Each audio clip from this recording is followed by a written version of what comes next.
Okay, this is the last chapter of the lake, chapter 56. I leap backward as she shows her palms. I'm not gonna hurt ya.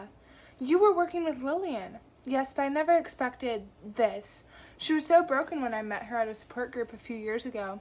I thought she just wanted to frighten y'all, to make you think about what you did and to be sorry. She said she wanted you to be as scared as she was that night. I got that, so I agreed to come here as a CIT and help her. I back up, my eyes scanning the forest. I haven't heard Lillian or Kayla for a while. That's both reassuring and unnerving. What changed your mind? Rebecca takes a breath. When I went to the cabin to find her a little while ago, I saw Jake. She nods wide-eyed. I knew she saw him that night too, but I never thought, this is crazy, Esme. We need to get away from her. Where's Kayla? I swallowed the urge to throw up. She's with Lillian. Rebecca gasps, one hand flying to her heart. She killed her too? No, I say, Kayla's on her side. We were in the cabin and Lillian said either we both die or just me.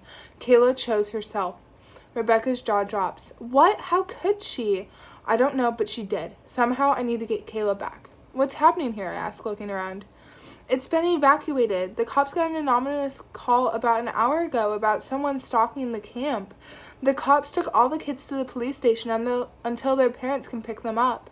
I came back to find you and Kayla. I'm sorry, Esme. I didn't know how out of hand this would get.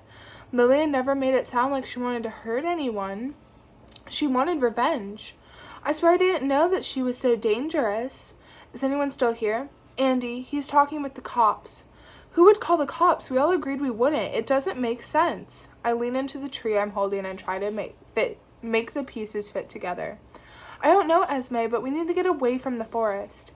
Esme. Rebecca and I jolt at the same time and swing around. Ollie. My jaw drops. I start to run over to him but stop myself. What really happened the night of the fire? Jake was with you the whole time?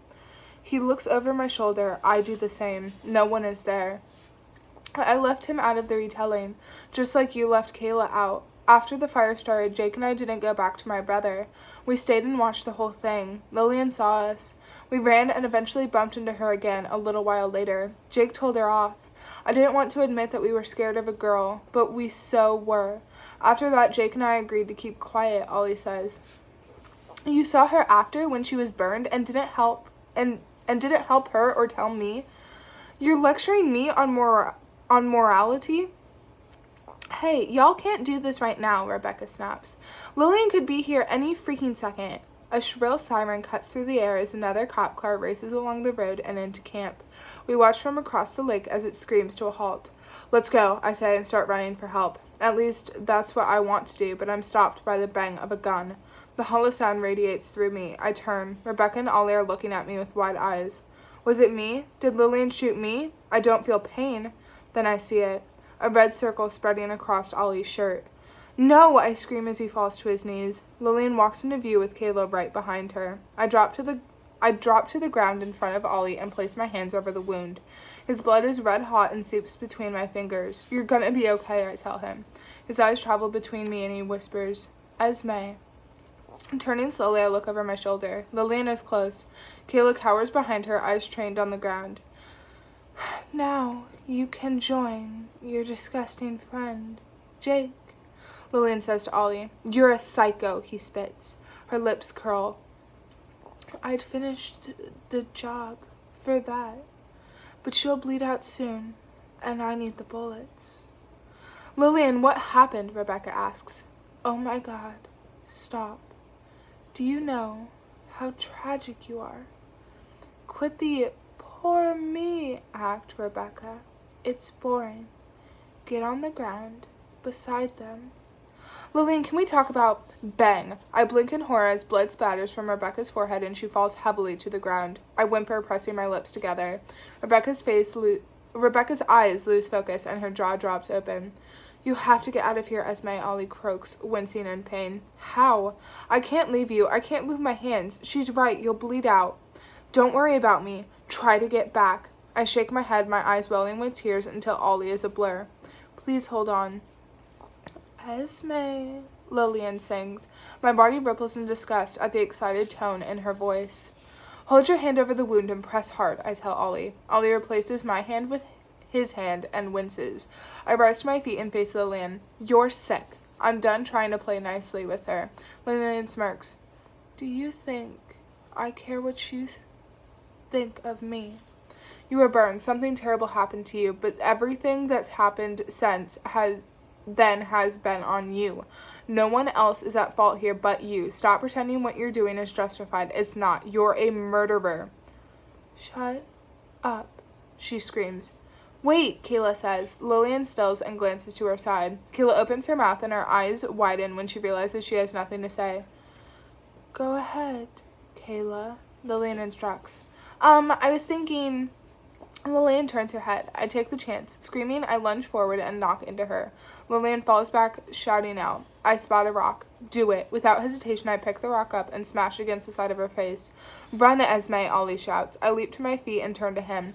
I'll help you up. She's not dead. Go and get help, he shouts, still pressing his hand against his wound. Ollie, go, he rasps, spluttering, dying. I take off my eyes stinging with tears. Maybe I should have killed her, but I don't want to have to live with that. I sprint toward the lake, but a third gunshot brings me crashing down. I freeze. Gasping, I see Kayla stagger toward me, holding her side. I run to her. Kayla, no! Her legs give way as I reach her. Go, Esme, she croaks.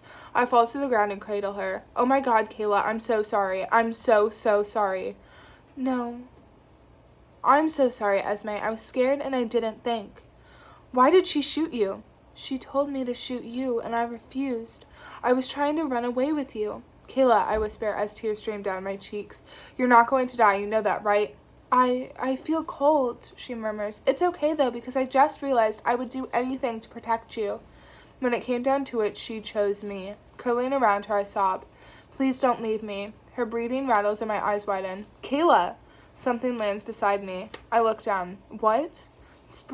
Squinting, I reach down and pick up something black from the grass.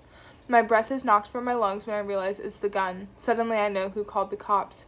Kayla's body relaxes, her full weight laying in my arms, and she takes one final ragged breath. No, I sob, my heart splintering into pieces.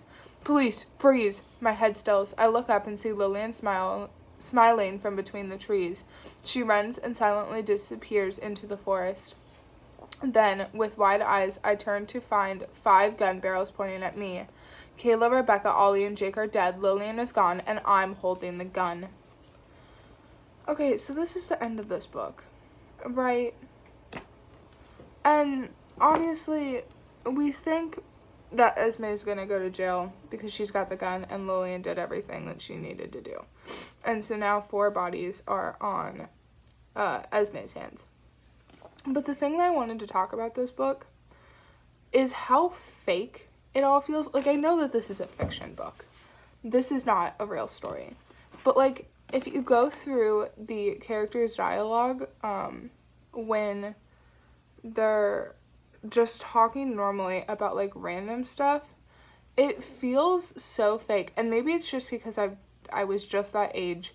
But, like, Natasha knows how to write horror. I mean, the ending you can debate. The ending for me was a little much. It just felt... It was not good. And it was just like, bang, there goes the gun. Like, all of the... Everything that the story ended with was in the last 7 pages, and that was the last chapter that we just read. And that was, like, the most interesting part of the book. But then it leaves you on, like, a cliffhanger that, like, you kind of know what's gonna happen, but then, like, Lillian is gone now, and it's just, like, she leaves it so open to, like, a sequel if she ever wants to. And it's just, like, it's those shows, right, when you, like, get done with a season and you know that there's a season 2, but, like, season 1 was, like, so aggressive that, like, you pretty much know the entire plot for season 2 just by watching season 1. But, like, she doesn't know how to write normal people, because I kind of was that age, just not that long ago. And that's not how people talk to each other in normal life. Like, that's why I gave Kayla the, oh my God, I'm so ditzy, and I'm from the, she's like a pick-me girl. But I don't know. Tell me your thoughts, for sure. because I didn't really enjoy the book. It was kind of hard to get through on the channel. But I wanted to finish it for you guys. So here it is. I hope you enjoy. Tell me all of your thoughts in the comments down below. And I'll see you guys in the next one. Bye.